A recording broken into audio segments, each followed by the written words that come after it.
നമ്മുടെ റോഡ് നിരത്തുകളിൽ കുറേ യൂറോ 1 പുണ്ടച്ചികളുണ്ട്. ഈ വക വാണങ്ങൾ ഈ കാണിച്ചു കൂട്ടുന്ന കഴപ്പുകൾ ചില്ലറയ്ക്കല്ല.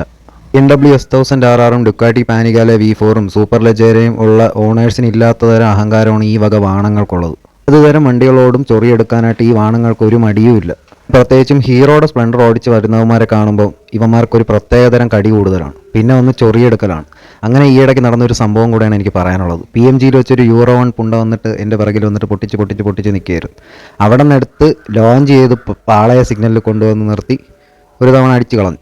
രണ്ടാമത് അവിടെ നിന്നും വലിച്ചെടുത്ത് അടുത്ത് പാളയം കോംപ്ലക്സ് കഴിഞ്ഞിട്ടുള്ള സിഗ്നലിൻ്റെ അവിടെ കൊണ്ട് നിർത്തിയിട്ട് അവിടെ വെച്ചും കൊടുത്തു. അവിടെ നിന്ന് വീണ്ടും എടുത്ത് അടുത്ത് സ്റ്റാച്യൂവിലെ സിഗ്നൽ വരെ അടിച്ച് കളഞ്ഞു. അങ്ങനെ ഒരു 4-5 സിഗ്നലിൽ ആ യൂറോ 1 പുണ്ടയെ ഞാൻ അടിച്ച് കളഞ്ഞു. അതും 2026 BS6 സ്പ്ലെൻഡർ വെച്ചിട്ട്. ആ എക്സോസ്റ്റ് ഇല്ല എന്നൊരു വ്യത്യാസം മാത്രമേ ഉള്ളൂ ഇപ്പോഴത്തെ പൊല്യൂഷൻ നോംസും കാര്യങ്ങളൊക്കെ വെച്ചിട്ട്. വേറെ എൻജിൻ സ്പെക്കിലൊന്നും പഴയതും പുതിയതും തമ്മിൽ യാതൊരു മാറ്റവും ഇല്ല. ഹീറോയ്ക്ക് ഈ എൻജിൻ ഉണ്ടാക്കിയതിൽ പങ്കില്ലെങ്കിൽ ഹീറോയ്ക്ക് എങ്ങനെ ഈ സ്പ്ലെൻഡറിൻ്റെ പാറ്റൻറ്റ് കിട്ടി ഇപ്പോഴും ഒരു വണ്ടി ഇറക്കും? അതാദ്യം മനസ്സിലാക്കണം. ഈ വാണങ്ങൾ ഏതാണെന്നുള്ളതിലല്ല കാര്യം, സ്കില്ലിലാണ് കാര്യം.